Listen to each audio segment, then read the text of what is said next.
Olá, tudo bem? Bom, eu quero meditar com vocês a respeito, não sei se vai dar para falar hoje só nesse vídeo, a respeito do fruto do Espírito Santo. Mas eu quero fazer uma introdução, mesmo que eu feche esse vídeo só com a introdução, você vai entender muitas coisas. Paulo aos Coríntios, capítulo 13, verso 3, vocês vão entender muito o que eu prego. Porque Paulo diz o seguinte: visto que buscais uma prova de Cristo que fala em mim. Visto que buscai, a igreja de Coríntios estava buscando que Jesus Cristo provasse a eles que Paulo era usado por Cristo. Porque Paulo, indignado, diz: vocês estão buscando uma prova de Cristo que fala em mim. Quando ele diz que Cristo fala em mim, ele está falando do fruto. Ele fala o mesmo que Jesus falou. As obras que faço, não sou eu quem faço, mas Cristo, o Pai faz em mim. E ele disse: as coisas que eu falo, não sou eu quem falo, mas o Pai que fala em mim. Você percebe? Você percebe que não há uma conexão de transformação, de que o homem pecador, errado, vamos dizer assim, condenado por natureza, quando aceita Cristo, Cristo não vai entrar nele pelo Espírito Santo e transformar aquele homem pecaminoso, aquele homem já condenado, em um homem bom. Não, ele é salvo porque Cristo habita nele, porque Cristo perdoa os pecados dele, não porque ele é transformado. Não há transformação, há ser usado. Então Cristo usava Paulo, falava por Paulo, curava por Paulo, profetizava por Paulo, dava o entendimento e falava por Paulo sobre a graça divina. Paulo não tinha Bíblia, Paulo não tinha, porque a Bíblia existe hoje, mas ela pode ser falada de várias formas. Por isso que existe mais de 40 mil igrejas e religiões. Então falar que a Bíblia tem a verdade, e daí? Porque todo mundo prega a sua verdade. Agora, o fruto do Espírito não. O fruto do Espírito é a verdade, nada há contra a verdade, diz Paulo. E qual a verdade? É que nós somos pecadores, Ele é o nosso Salvador e que Cristo fala em mim a verdade da graça e da justificação pela fé. Não que eu seja melhor, transformado, que eu seja irrigado de um poder que esse homem pecador vai usar esse poder porque eu fui transformado. Se eu fui transformado, então eu estarei agindo. Ah, mas através de Cristo. Não pode ser. Porque se eu sou transformado, é o transformado que está agindo. Agora, se eu tenho Cristo, eu sou fraco. E sendo fraco que sou forte. E Cristo fala em mim, eu não fui transformado. É o fruto dele em mim. É o fruto dele operando em mim. Não por transformação, mas por perdão. Por ter me perdoado, eu estando salvo, então eu conquisto essa glória, que é glorificar o nome dele. Porque tudo que eu fizer a partir de agora, da verdade da palavra dele, é para a honra e glória dele, não de um homem transformado, mas de um homem usado. E Paulo diz isso. Visto que vocês estão buscando uma prova de Cristo que fala em mim. Vocês estão querendo uma prova de Cristo que fala em mim. Ora, sendo ele o maior dos pecadores, foi isso que ele falou. Eu prossigo para o alvo. Não há quem não tenha pecado, quem não peque. Todos precisam da glória de Deus. Tudo isso é justificação pela fé. E não é o que nós aprendemos, infelizmente, hoje. Agora, veja bem que interessante. Um pouco antes, Paulo fala assim: os assassinos, os bêbados, os roubadores, os afeminados, ou não sei mais quem, esses não herdarão o reino do céu. Aí as pessoas usam esse texto com alguns tópicos e destrói o pecador. E se veem numa condição acima desses pecadores. Aí Paulo vem para a igreja e diz o seguinte, estude lá, capítulo 12, verso 20. Ele diz assim, ele estava indo para Coríntios pela terceira vez. Aí ele fala, porque receio que, quando chegar, vos não ache como eu queria. Eu tenho medo de chegar aí e ver uma igreja que de alguma maneira haja pendências, ele diz. E quais as pendências na igreja? Invejas, iras, porfias, detrações, mexericos, orgulho e tumulto. Cara, como é difícil entender Paulo, como dizia Pedro. Ele escreve coisas que deixam a gente tonto. Por que que ele antes condenou aquelas pessoas dizendo que elas não iriam para o céu? E agora ele está entrando numa igreja que está, segundo ele, com muito medo de encontrar o que ele já havia encontrado. Esses pecados entre os irmãos e entre a igreja. Aí eu te pergunto, por que que ele não pegou esses pecados, vamos dizer assim, menores, que é mexerico, ira, tumulto, inveja, fofoca? Por que que ele não colocou junto com aquelas colocações que anteriormente eu disse que é mais pesado? Porque tem adultério, bêbado, gays. Ele faz uma miscelânea lá e aqui parece que ele fala, olha, eu espero não encontrar vocês. Mas por que ele não fez esse pacotão? E aí ele deveria dizer, esses não entrarão no céu. Nem bêbado, nem drogado, nem quem faz fofoca, nem quem tem orgulho, nem quem faz mexerico, detrações, tumultos. Esse seria o certo e é o correto. E aonde então nós vamos chegar quando essas colocações pontuais que Paulo falava nas suas cartas para as suas igrejas e pontuava pecados que estavam ocorrendo de forma talvez em abundância ou fora do controle, e ele pegava firme, o que ele estava querendo dizer é o seguinte, ninguém vai para o céu. Porque toda igreja peca. Eu frequento a minha igreja e na lição da escola sabatina, eu perguntei ali na classe com umas 12 pessoas, quem aqui não tem pecado? Quem aqui não peca? Todos falaram, meu Deus.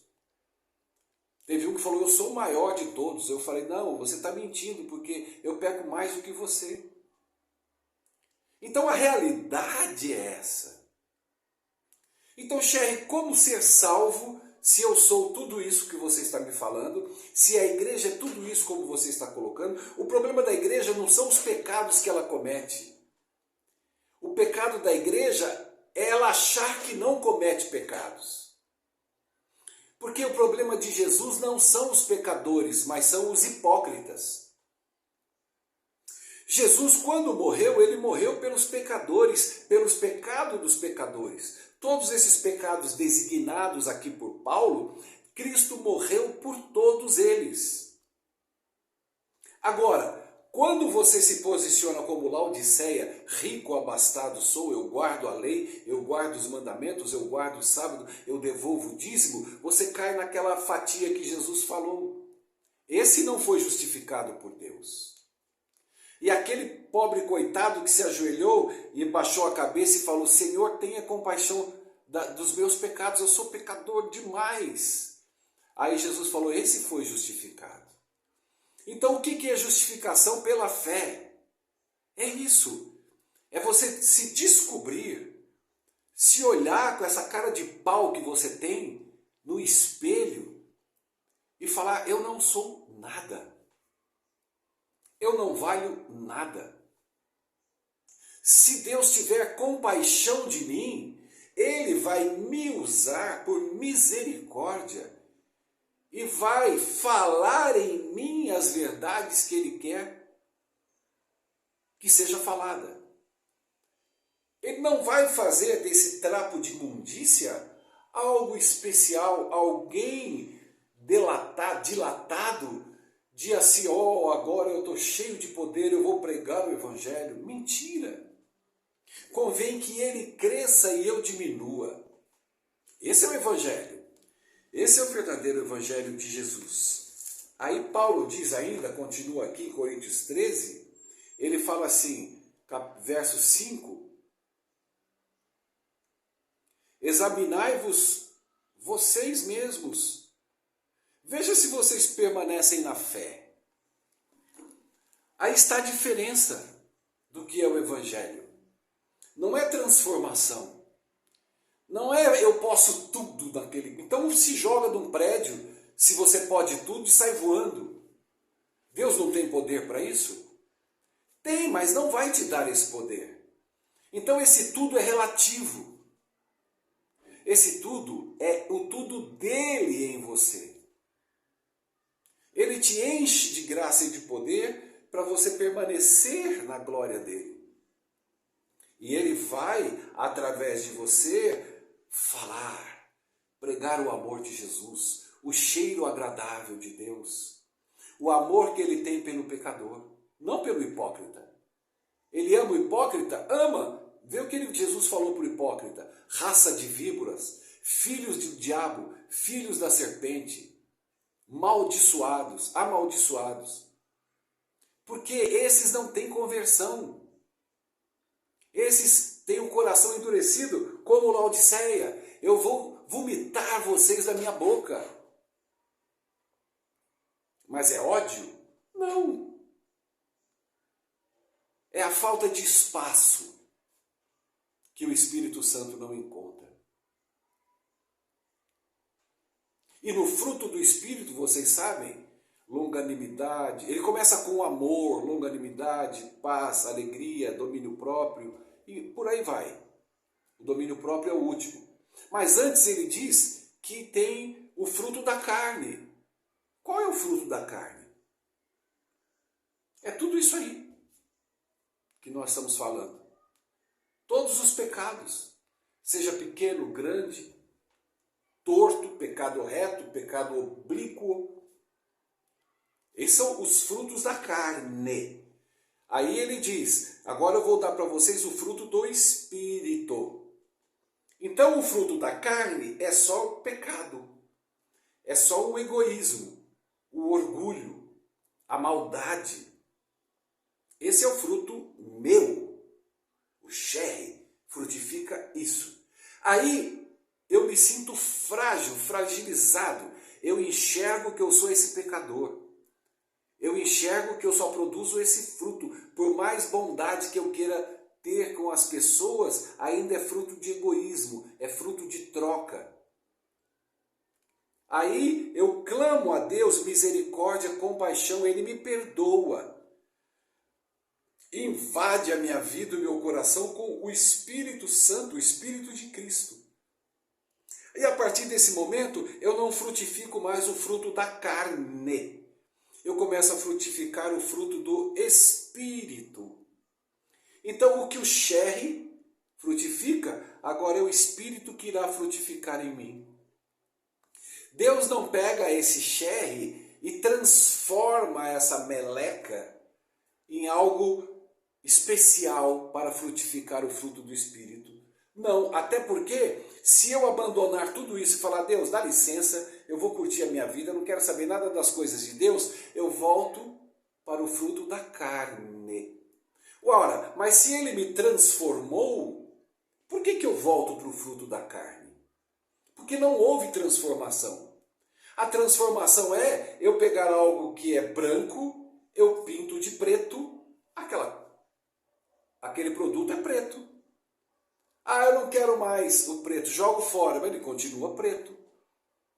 Se Deus me transformasse, eu largava Deus transformado, continuaria a ser um homem bom, porque se eu fui transformado, então eu volto para o fruto meu, da carne, do pecado.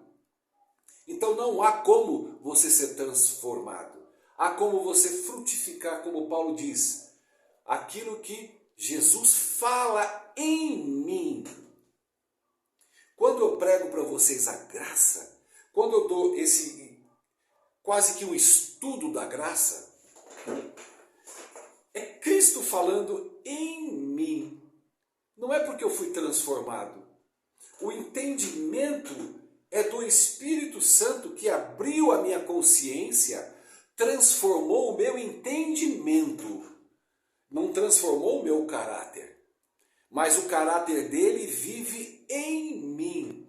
E o caráter dele em mim, como diz Ellen White, para Deus, o Pai, é como se eu não estivesse pecado na vida. Sou pecador, mas quem vive em mim? O caráter de Jesus. Deus olha para mim? Não, ele olha para o caráter de Jesus. E o caráter de Jesus habitando em mim, ele esconde o meu caráter pecador, que frutifica o pecado, e começa a frutificar as coisas do céu, que só o céu tem. O amor desimpedido, o egoísmo jogado na lata do lixo, o amor ao próximo como ninguém tem, como ser humano nenhum tem. Mas, porém, aqueles que frutificam o Espírito nele, faz como Paulo fazia, viajava pelo mundo e ajuntava moedas para trazer para as viúvas e os órfãos de Jerusalém. Então é isso, meu querido e minha querida. Isso é o fruto do Espírito. Isso é viver pela fé. Eu vivo pecador, errado, ainda pecando, mas pela fé de que Jesus me perdoa, de que eu sigo a minha vida pelo perdão, pela misericórdia e pelo amor de Cristo. O que hoje não aceitam, porque acham esse amor um pouco meia boca, um amor fraco, um amor fracassado, uma graça barata, uma justificação que não é bíblica, porque eles acham que você tem que viver em transformação até Jesus voltar. E esses mesmos que pregam isso para você são tão canalhas como qualquer outro ser humano. Eles fingem que não são, mas são. Eles na igreja se fazem de e não são o que finge ser. Pode ter certeza disso. Se você se sente pecador, se você se sente pecadora, glorifique a Deus, porque isso é o Espírito Santo que mostra para você, como mostra para mim quem eu sou.